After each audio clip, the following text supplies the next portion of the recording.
The laws restricting multiple people from different families living in a house in Greenville, North Carolina are unjust and need to be changed.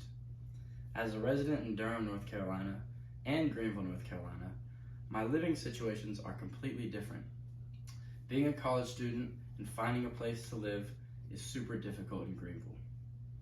This is because of the law restricting the number of non-family members living in a house together. This law is called the Residential Occupancy Law. As a public can find on the Greenville, North Carolina website, under Code Enforcement, it states the very first page a quote that reads, 3 or more unrelated.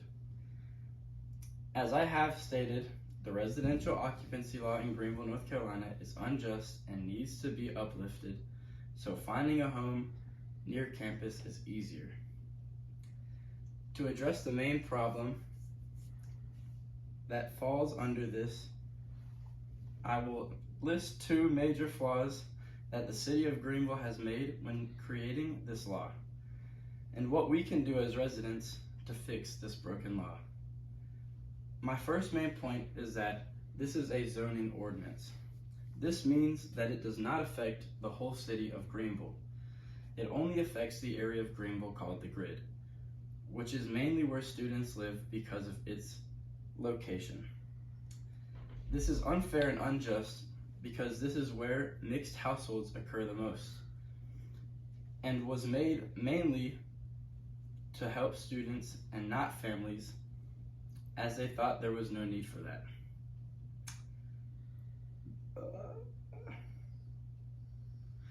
The second point is that this was put into place for houses, but they did not think about apartments. In the area called the grid, there is an apartment complex that technically breaks the law of the residential occupancy. If they can get away with breaking this law, what's the big deal with houses, since it's a more confined, safer space?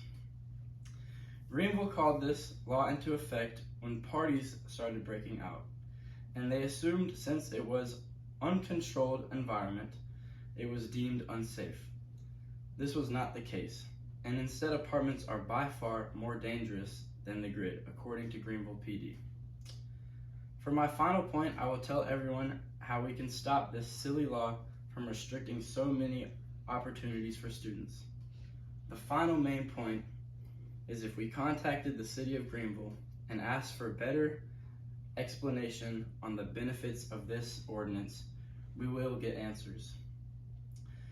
When they do answer, we will ask them rebuttal questions such as, how has this benefited the city? How has it really made the area a safer space? And how can we crack down on apartment complexes? Remember, these laws are restricting multiple people from different families in a house in Greenville, North Carolina, and are unjust, and it needs to be changed.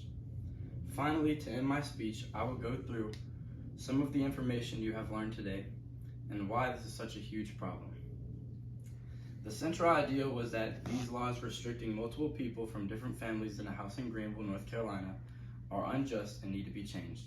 I have listed those 2 main flaws with apartment complexes and the zoning ordinance, and what we can do to solve them.